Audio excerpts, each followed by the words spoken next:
Kali ini saya akan bercerita tentang pengalaman ibu ketika dirawat di sebuah rumah sakit swasta di Palembang.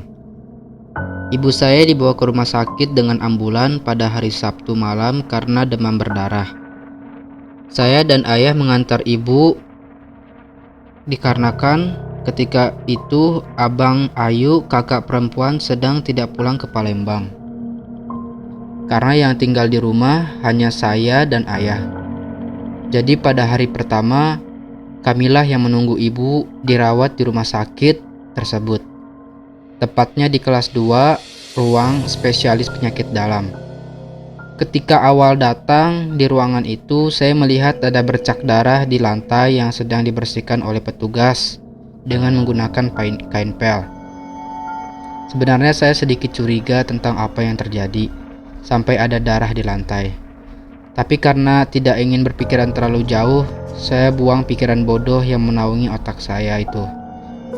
Ruang itu terdiri dari 3 tempat tidur dengan kipas angin di setiap sudutnya. Di ruang tersebut, semua tempat tidur kosong, dan ibu ditempatkan di ranjang yang berada di dekat pintu. Pada malam pertama, saya dan ayah menunggu ibu, dan memang tidak terjadi apapun di ruang itu. Saya dan ayah mengobrol sampai larut malam, hingga tertidur. Besoknya, pada hari Minggu, saya harus bergegas pulang dan bersiap untuk berangkat ke sekolah.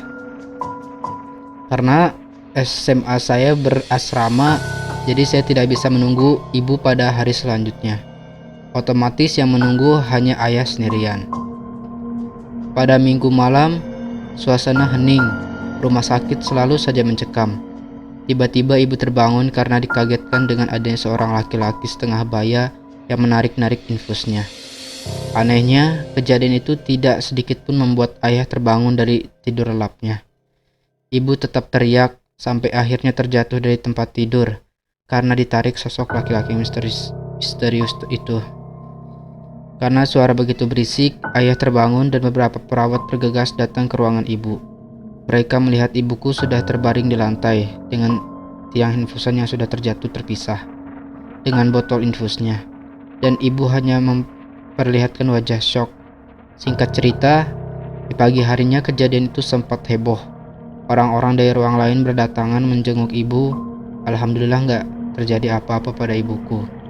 Ternyata dari cerita seorang di ruangan lain, diketahui bahwa sebelum ibuku masuk ke ruangan kelas 2 itu, kebetulan ada orang yang sakit demam berdarah juga. Namun ia meninggal karena memuntahkan darah yang banyak dari tubuhnya. Tempat tidur orang tersebut kebetulan bersebelahan dengan ibu. Saya curiga mungkin darah tadi yang saya lihat sedang dibersihkan oleh petugas adalah darah orang yang meninggal di ruangan itu. Saya bersyukur setelah malam itu, malam selanjutnya tidak terjadi kejadian aneh, dan bersyukur kejadian itu tidak mempengaruhi apapun pada ibu saya.